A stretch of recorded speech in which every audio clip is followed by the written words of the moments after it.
Hey guys! I've done quite a few digital bullet journal videos, but I've never really done a video all about different spreads for artists in particular. I have sort of talked about some layouts I've used, but it's really only ever been glossed over. Quick intro for anyone who is super new here, I keep a digital bullet journal.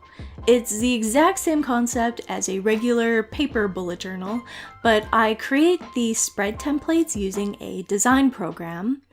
Even Microsoft Word works for this, though I personally use Adobe InDesign, which is what you're watching me do right now. I'm reconfiguring one of my weekly spreads to better use it for art. Once my spreads are done and uploaded to the cloud, be it Dropbox or iCloud or whatever, I use an app called Noteshelf 2 to fill them in on my iPad Pro with my Apple Pencil. You can use a lot of different apps. There's Goodnotes 4, Notability, and Evernotes, just to think of a few off the top of my head, but I prefer Noteshelf 2 for its interface and how well it handles handwriting. You also don't need to specifically use an iPad Pro. Any iPad should be able to handle the apps I've mentioned. You also don't need an Apple Pencil specifically. I use my iPad for art, and the Apple Pencil is the best stylus experience I've ever had, but there are a lot of different styluses out there on the market. For example, Adonit makes really great ones in a wide variety of types.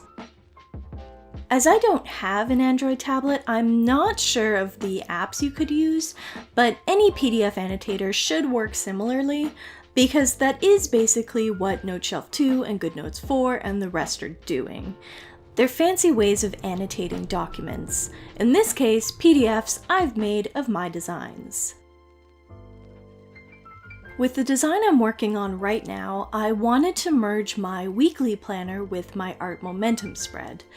Not gonna lie, I've had a ton of issues keeping up with my digital bujo, but I don't want to give up because I know I'm just going through a lot of craziness with the day job right now.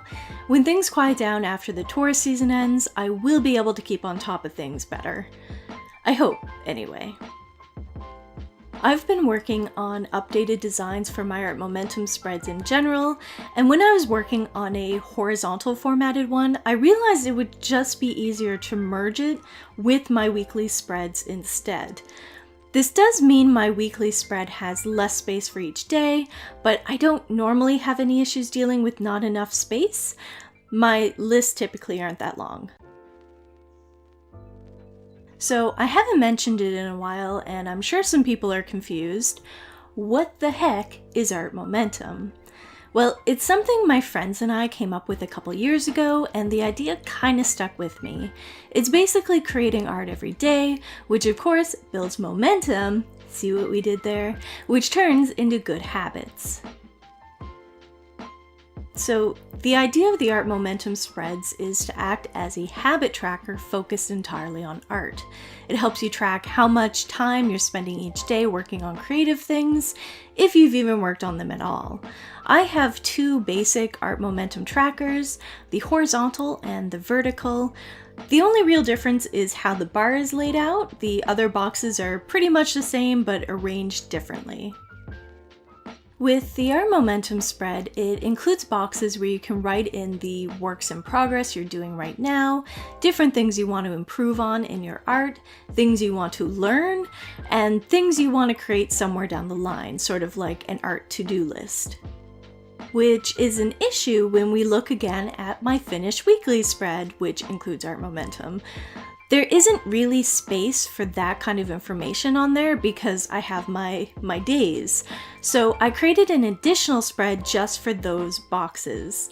The thing with Noteshelf 2, and probably with other similar apps, I'm not really sure, is that once I've filled in the page, I can actually copy it to another notebook, including what is filled in. So I can just keep copying it month after month and adding to it, which is why I made the boxes so large. So these are just a few spreads and ideas for keeping a bullet journal, especially a digital bullet journal with an art focus.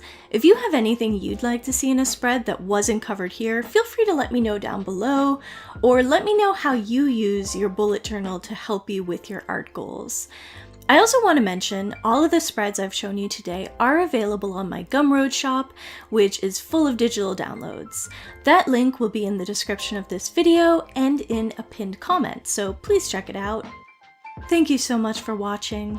If you like this video, please give it a thumbs up. It helps me fight the YouTube algorithm.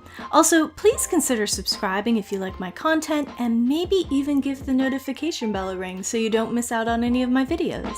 Thank you again. Bye!